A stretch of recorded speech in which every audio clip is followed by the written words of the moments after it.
Hey guys, welcome back. In this video, we're going to talk about scale, and in particular aircraft scales. Um, Full disclosure, I did a video about this about 7-8 years ago. If you scroll through my YouTube history, you'll find it. It's a crap video. The lighting's terrible. It's the camera out of focus. I think it's done on like spare bed, like sheets or something. It's a terrible video, but lo and behold, I got 67,000 views on that video. So it tells you that a lot of people, especially new to the hobby, don't quite understand what scales and what size each scale kind of relates to. So hopefully this video, a little bit of update, better lighting and camera and stuff, and I'll be able to show you a little bit more and a little bit more in depth about these scales. So what is a scale? So basically scale defines how big an item is compared to the real thing. So 1-to-1 scale would be the real item. So if it's a full pickup truck, 1-to-1 scale, it's going to be what, X amount long, whatever the real thing is. If it's 1-to-100 scale, it's going to be 100 times smaller than the real thing. 1-to-500 scale, 500 times smaller than the real thing. So the higher the number, the smaller the item gets. Now, so the best way of doing this is find out sizes. Just go to Google. So whatever you're looking at, say it's an F-14 Tomcat. Just go to Google. What's the length of an F-14 Tomcat or the wingspan F-14 Tomcat? It'll give you the exact dimensions, 64 feet or whatever it may be. So you basically just take that number and divide it by the scale. So if you want 70-second scale, divide it by 72. If you want it by 30-second scale, divide it by 32. No matter what it is, whether it be in inches, feet, meters, miles, kilometers, just divide it by the scale and it'll give you the scale dimensions of that. So hopefully that kind of explains it a little better. So in modeling, there's really 4 main scales for aircraft. There's tiny 1/44 scale, which is the smallest, and then you go up to 1/72 scale, which is more the traditional kind of scale. Back in like modeling back in, when we were kids and stuff, back in like the 70s and 80s.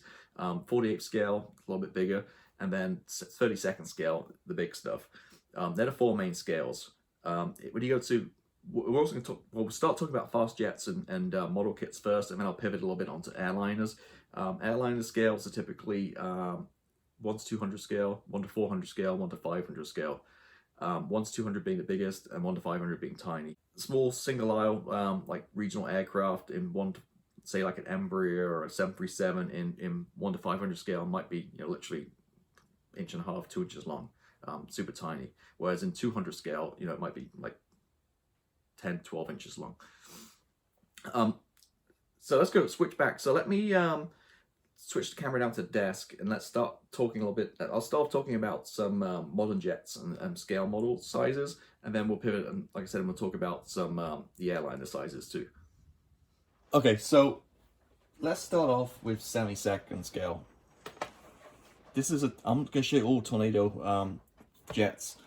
So these are GR variants. So this is 70-second scale kit. As you can see, it's 72 times smaller than the real thing. So it's roughly about 8 inches long. This, although half built, is a 48 scale kit.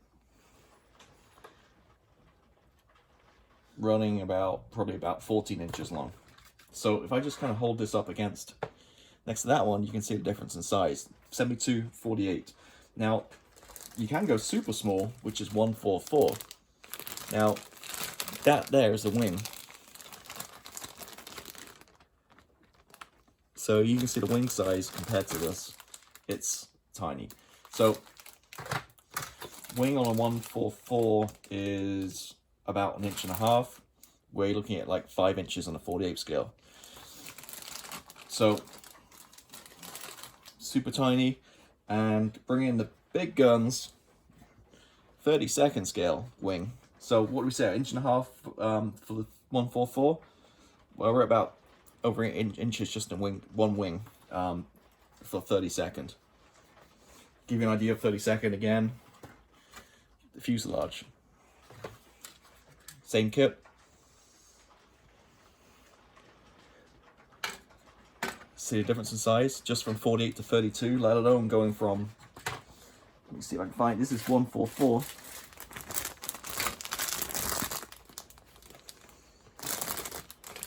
1/4/4 to 32. huge difference in size. So 32nd scale, you know, it's big. If you have the room, great. It's good, nice because it's so big. It's a little bit easier to work with. You can put some great detail in these things. We can make impressive models. I have a few 32nd scale kits, mostly kind of really kind of iconic aircraft or aircraft I really like, kind of special ones, just because of the size. I don't have space and to store this. Plus, when you talk about model making, we're talking about not just about the model, but also sundries like paints, glues, wearing materials, all that kind of stuff. So obviously to paint all this is a lot more paint than painting something like that. So that's something to consider too. So 32nd scale, again, it's next to 48. And excuse the weather in the background, it's like a thunderstorm just started, so you probably hear the rain teeming down as we're talking. And then 72nd scale. So 48 is a happy medium, good size, depending on the subject, but generally 48 is a good size. You get some decent detail in these kits. 72nd scale, this had a lot of aftermarket added. This had a lot of resin and a little bit to improve this kit. But I do like 72nd scale because they are quite small, so you can actually make like little dioramas with them. So you can see I've got a couple of pilot figures.